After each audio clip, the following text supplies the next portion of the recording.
First, we will pour in the water. Make sure it is warm, approximately 105 degrees. Then, we will sprinkle in the yeast. We will allow it to dissolve for 5 minutes and come back to it. Once the yeast has completely dissolved, it creates a physical change as the water has taken over the yeast, but the molecules have not changed. This is a homogeneous mixture, as we cannot see the two separate substances. Next, we will begin to add the flour,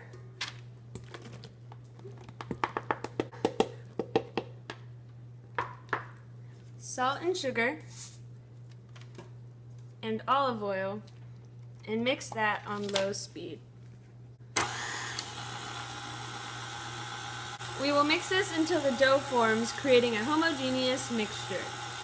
Kneading will allow gliadin and glutenin to combine and form gluten. Once gluten is made, the bread will have a specific matrix, allowing it to cook and rise.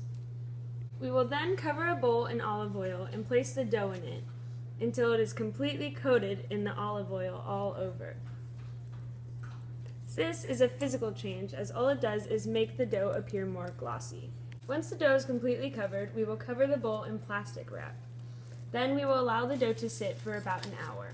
While the dough is sitting, an endothermic reaction is creating. The dough is taking in more gluten and the yeast flavor, causing it to grow in size. Now, To begin the sauce, we will start by sauteing the garlic and the onions in a pan. Sauteing is a process of pyrolysis. This is when chemical compounds are broken down with the heat without the use of a catalyst. This is a chemical reaction as it breaks sugars down to smaller units. Once you have sauteed, we will add the rest of the ingredients. This will create a heterogeneous mixture, as we can see the rest of the ingredients separated from each other.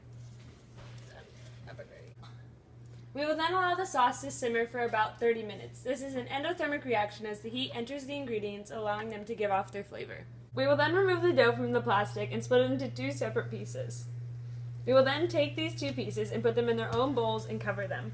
Covering the dough allows the gluten to further spread and grow each individual ball. Uncover an area in flour and take 1 ball at a time and start flattening them, starting at the center and working outwards until the dough is half an inch thick.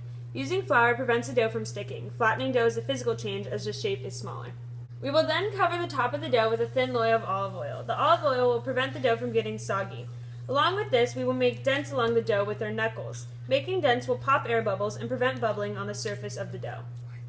We will then transfer the dough onto the baking sheet. To ensure that the dough does not stick, we will cover the baking sheet in some cornstarch. We will then start putting on our toppings. This will create a heterogeneous mixture as we can see the different substances being used. We will then cook the pizza for 10 to 15 minutes until the crust is golden brown. yum. Once finished cooking is a chemical change as the molecules change and solidify. It is a physical change for cheese as it melts.